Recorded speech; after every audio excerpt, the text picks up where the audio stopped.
Is bottled water healthier than tap water in your estimation? No. Well, hold on 2 seconds, Joe. I was asking Stephanie, and then I'll go back to you. I'm sorry. Okay. Go ahead. Okay. Because I'd good, like to hear good. your input on that. Very Not good, always. very good. And sometimes, and the major problem is we don't know. We don't know because no one's regulating this product. So when independent people have taken it upon themselves to test bottled water, they've often come back and found numerous contaminants, industrial solvents, arsenic in the water.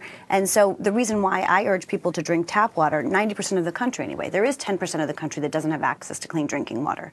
And in those cases, bottled water is perhaps a healthy alternative. But for 90% of the country, their tap water is fine to drink and may be safer because it's also not being contaminated by the plastic. And why, Joe, isn't tap water, why isn't bottled water more carefully regulated? Because I know if it's extracted from a state and sold in that state, it's not considered to be in the purview, if you will, of the FDA, that they only regulate interstate bottled water when it's, I guess, extracted from one state and then shipped to another. Why isn't there greater regulation? And I know that's something you may disagree with.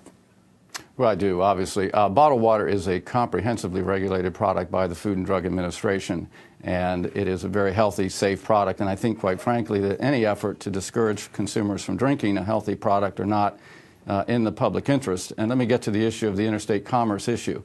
It is true that FDA regulates interstate commerce. However, under numerous case law developments, basically any bottled water or any food product, by the way, in the United States that has any component part of it that comes from another state. For instance, if a bottled water, if the bottle, if the cap, if the label, if the ink, any of the component parts of that bottle come outside the state, come from outside the state, then FDA does have jurisdiction of it. It is considered to be an interstate commerce. And furthermore, the Food, Drug, and Cosmetic Act presumes that there is interstate commerce for all food products. And what's your reaction to that, Stephanie? Because I know in the documentary you talk about one person at the FDA basically being responsible for the bottled water industry, and she also has additional responsibilities as well. So what about Joe Doss's point that it is in fact regulated, or at least there could be greater regulation given what he just outlined? I mean, there's 2 points to it. The first point being that there is just one person that's in charge of regulating all of this bottled water. With regards to the interstate, the only thing I can tell you is I interviewed Mr. Doss first, and so when I went to the FDA, I asked him exactly what he responded to me about the caps and the labels, and she said, no, if the product's bottled in Maine and sold in Maine, it does not fall under our jurisdiction.